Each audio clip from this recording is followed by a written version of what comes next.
আবার জায়গাটা খালি পড়ে রয়েছে, ভাবতেছি একটা হোটেল করবো, কিন্তু কোনো মক্কল টক্কল পাইতেছি না, কোনো লোকও পাইতেছি না। আকাশের দুই বন্ধু এক চলা করে আমি ওরে দোস্ত দোস্ত, খাড়া খাড়া, কই যাস? দোস্ত একটু এদিকে সামনের দিকে যাইতেছি। কি অবস্থা তোর, কবে আইলি? আসি ভাই, বেশি দিন হয় নাই, বাইরে আসতে গেছি, ধরা ধরা খাই আইছি। দেশে চেহারা শুরু তা এখন কি করবি ভাবতেছস? দেশে চাই কিছু ব্যবসা বাণিজ্য করবো।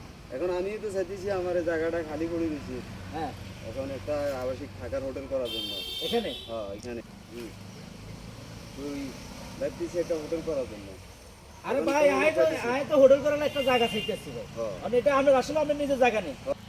হ্যাঁ, এখন আপনি যদি চাইতেছেন তাহলে সবাই কিরে, মিলে দোস্ত, ভাগাভাগি করি, হ্যাঁ, তোমরা দোস্ত, কি কি আবার অবস্থা? বলি না কাগা? না ভাবতেছি দোস্ত দুজনে এখানে মিলে দিলে একটা আবাসিক হোটেল করার জন্য। কি ও, বলিস? হোটেল করবি কেন? কত আছে?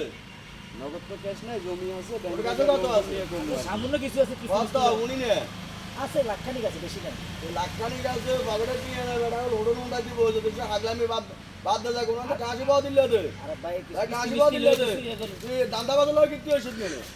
ইয়া তোর জমি হলো ইটার বাপের নামে, ইটার বাইশাখা জয়িত জমি। যেখানে তো জমি দে। তাহলে জমি হাতের না। আন্দাজ যা উদানে যা আলতু ফালতু কোনো কাজ করছে, তা কোনো আনতে যা পাওয়া দিলে দেখো যা। আচ্ছা, যা ধন্যবাদ, বাপ শোনে, আপনার ওর বাদ দে।